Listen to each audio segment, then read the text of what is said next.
Righty-o.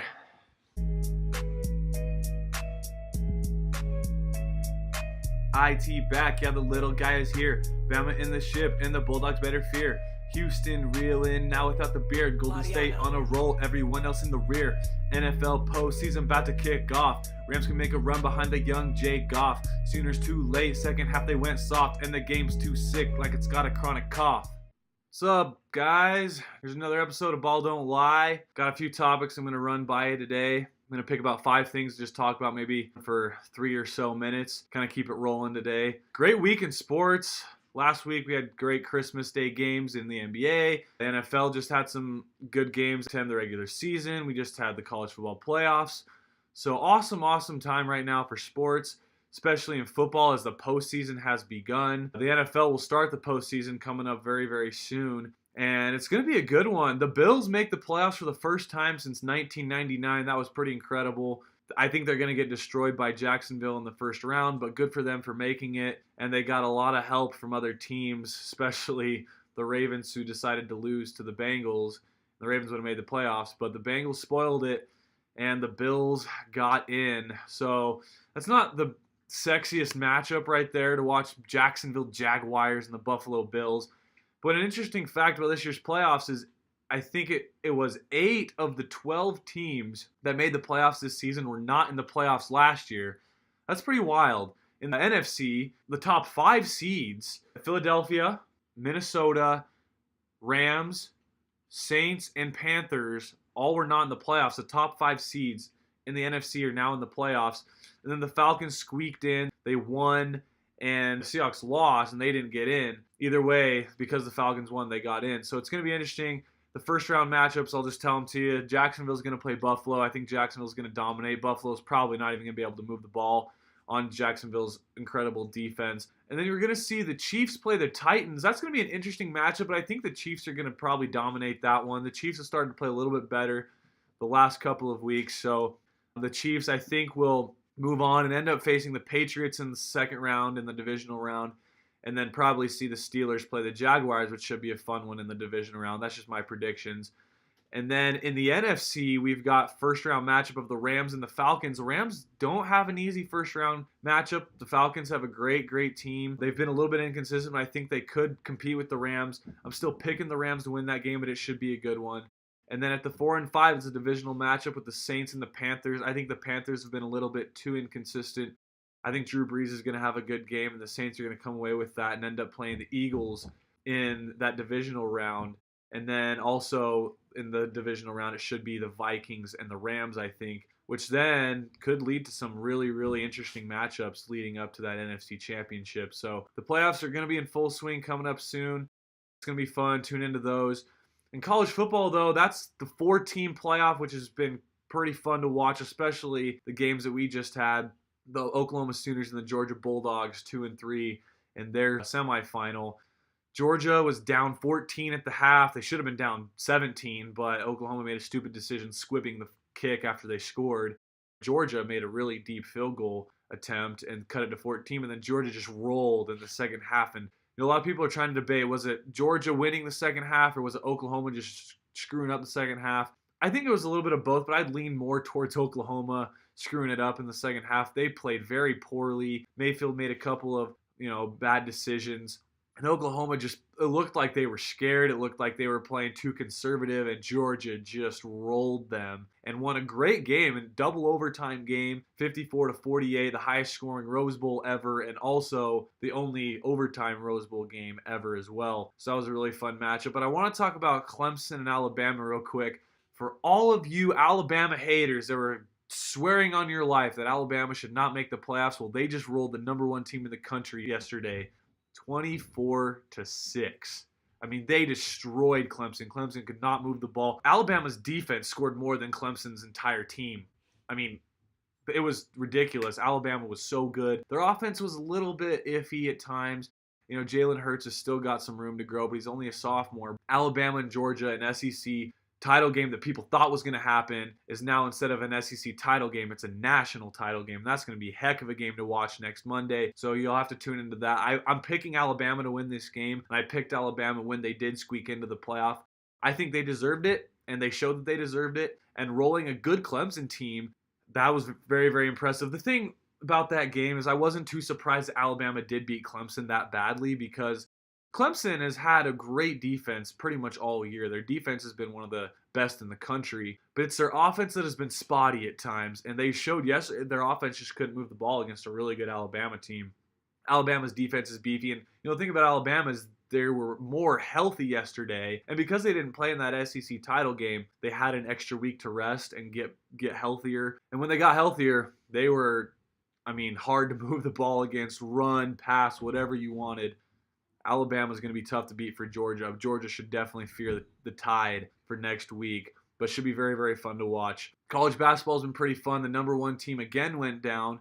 Before it was Duke, and Duke lost to Boston College. Duke's been struggling with their defense at times, but Duke is still a really good basketball team. I think that they've still got a team that can maybe make the national title game and maybe win it. But this season, it doesn't seem like there's one, to most people, it doesn't seem like there's one team that's just stand out above all, but I think there is, and I think that's Michigan State. I just think they're the most well-rounded college basketball team. They're super good with Miles Bridges, Nick Ward. These guys are talented. They're strong, and what I like about them is they play some decent defense. But my thing about them is they are beefy. Miles Bridges is a good size. Nick Ward's good. Joshua Langford's good. Cassius Winston, their guard, is good. Jaren Jackson's good. They don't have the best bench, but their starting five is really talented, and they're physical. And physical teams are tough to beat in college basketball because it's, you got to win 6 in a row, and sometimes you'll get worn down. But a physical team, could do really well. I think Michigan State's the top team, and they are now number 1 in the rankings. Duke is now number 2. But Villanova was number 1 this last week. They lost to Butler. They got upset. They're still a really good team. Mikal Bridges is actually maybe the better of the 2 Bridges. He's been playing really well. Arizona State's good. Xavier is playing dang good basketball right now. They're going to challenge Villanova for that Big East title. But I want to talk about real quick this dude, Trae Young. That kid is incredible. He's averaging 30 points and 11 assists a game, which is tops in the country in both categories. Trae Young is tearing up. A lot of people are comparing him to Stephen Curry, the way he shoots the ball. He'll pull up from 35 feet and just cash it like it's nothing. He's a really, really good ball player. He's got good court vision as well. He should be able to lead this Oklahoma team past the first and second round, maybe into that second weekend of the tournament, but they don't have too much else on that Oklahoma squad. Virginia's got another incredible defensive team behind Coach Tony Bennett. They're a little bit better on offense, though, this year. Kyle Guy, he's a good baller. He can shoot. He's a threat offensively, and he's only a sophomore. But also this Hall guy, this Devon Hall, is a pretty good player. Ty Jerome's okay, but their defense is a really, really, really tough team to score against. I think Virginia is also going to make some noise this season. Wichita State, as soon as they're healthy, I know they've underperformed, but I still believe in Wichita State. Other than that, I don't see too many really competing teams this year. North Carolina is not as good as they were last year and the year before. A&M's a good team, Texas A&M that is. Kansas I don't think is going to make it very far. But Arizona, a lot of people were freaking out about Arizona after they lost 3 in a row early in the season. But they're on a roll right now, and they cannot stop 2 guys, Alonzo Trier and DeAndre Ayton. Ayton's, I think, the best player in college basketball with his size, stretching the floor, super athletic and strong. He's really, really, really good basketball player. They're going to be really good. Kentucky's young, and if they can continue to grow offensively, they're going to be a tough team as well down the stretch.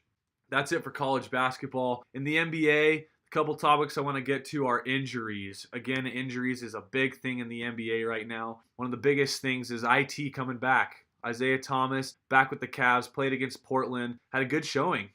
He played really well. He came off the bench. They said he was only going to play 8 to 12 minutes, and he'll play. I think he played 12 minutes in the first half alone. He ended up playing 19 minutes. He scored 17 points with a plus-minus of 17, plus 17. So Isaiah Thomas is back. He's not going to play tomorrow night at Boston, which I think is kind of interesting that they decided to bring him back tonight but not let him play tomorrow against his old team that traded him. But I think they just wanted to keep him off of that emotionally. But the Cavs, that's what I want to get to, is IT coming back, how that's going to affect the Cleveland Cavaliers. Everyone's saying the Cavs are going to be so much better with Isaiah Thomas back. And offensively, I 100% agree with that. But defensively, he's really going to hurt the team. And the problem with the Cavs is, do they have problems scoring right now? No, they do not have a problem scoring. The Cavaliers have always been known as one of the better offensive teams since LeBron got to Cleveland, I mean, obviously LeBron helps any team offensively, but when you look at Cleveland, they're scoring right now 110.5 points a game, which is second in the East and about fifth or so in the entire league. And so their offense has been super good, but their defense, on the other hand, is allowing 107.4 points per game, which is towards the bottom half of the league. So defensively is what they need help with, and Isaiah Thomas is coming back to help them offensively. I think it's going to be really tough for the Cleveland Cavaliers to beat the Warriors if they make it to the finals, because Isaiah Thomas guarding, imagine a 5'8" Isaiah Thomas having to guard 6'3" Stephen Curry or 6'6" Klay Thompson or someone like that. He just can't do it. That's why I think Isaiah Thomas should come off the bench. They should maybe start, I don't know, Derrick Rose or Jose Calderon still, but Isaiah Thomas is a great player. He's a great scorer off the bench, so I think he's going to be better for them because he won't have to guard great offensive players, which he can't do. If they play Boston in the Eastern Conference Finals, he's not going to be able to guard Kyrie. Do I still think the Cavs would beat him? Yeah, but ultimately they're going to have to face the best offensive team in the league, and that's the Golden State Warriors. And IT can't guard any of them. So I don't know what they're going to do there, but he's definitely going to help them on the offensive side of the ball. Such a stud, great player. The next topic is the Rockets that I want to get to. The Rockets were super good. I think they were on a 14-game win streak. They got up to 25-4, and then they lost 5 straight games. They lost 5 straight games, and the Rockets are in a tough spot right now. They just beat the Lakers in double overtime. That was a heck of a game to watch. But coming up, James Harden's out for at least 2 weeks. The Rockets have not been able to stay healthy. Chris Paul's been in and out of the lineup. James Harden is now going to be out for a couple of weeks. I think they'll be fine in the long run if they can stay healthy. But my concern about the Rockets right now that I'm going to tell all of you that could hurt them down the stretch is not James Harden or inconsistency from him or him not showing up in the playoffs. It's Chris Paul. And it's not how Chris Paul plays. It's how he doesn't play. At times, Chris Paul gets hurt, and he's never had these big injuries like, broken leg or a torn ACL or things like that that's kept him out for an entire year. But he has these little injuries that keep him out for a few weeks at a time or a month at a time or a couple months at a time. And it's just hurt his teams. Last season getting hurt in the playoffs against the Jazz, and other years getting hurt before the playoffs, and just in the middle of the season, him having these small little injuries that keep him out for some time. If he can't stay healthy and he has some of these more little injuries, the Rockets are going to have a hard time. But if he's healthy, we see what the Rockets are with Chris Paul in the lineup. They're almost unstoppable because him and Harden offsetting their minutes just orchestrate a magical offense. Their offense is incredible behind Mike D'Antoni's offensive genius. But the Rockets are only 2 games ahead of San Antonio for second in the West. And with Harden out for a couple of weeks, CP3 and Eric Gordon are really going to have to step up and each score over 20 a game to keep them afloat and keep them at that number 2 spot. Because I think Golden State, that everyone else is in the rearview mirror. Golden State's going to run away with the number 1 seed in the West. I think they're just going to keep balling, especially since they're healthy now. They've got Stephen Curry playing amazing. He came back and in his first game hit 10 3-pointers and scored 38 points, just like typical Stephen Curry. If I'm looking at that, I just think the Rockets are in trouble if they can't stay healthy. And they kind of have shown their true colors the last couple of weeks as well, losing some games. One of the teams they lost to was the Thunder, who are starting to play a little bit better. But the next topic is the Oklahoma City Thunder and how well their starters have played. Melo's moved back into more of a catch-and-shoot role, and it's been phenomenal. He's been playing better. Paul George is playing more effective. Westbrook is on an absolute tear right now, playing his game. And his jump shots are down, and his drives to the hole are up, and that's why he's been more efficient because that's his game.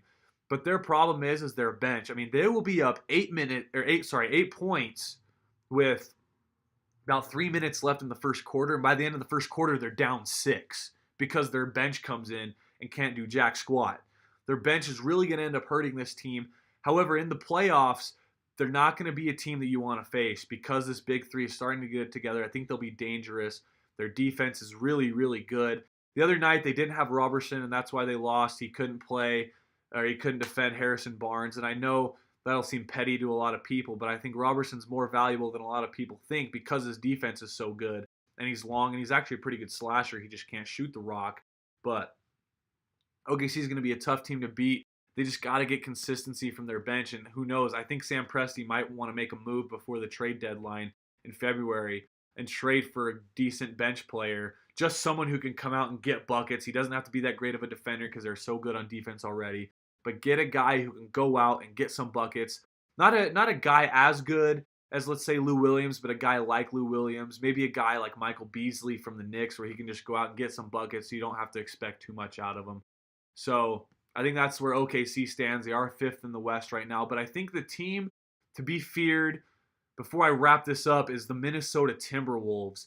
Quietly, they're 8-2 in their last 10 games. They're playing super good basketball. They're 24-14.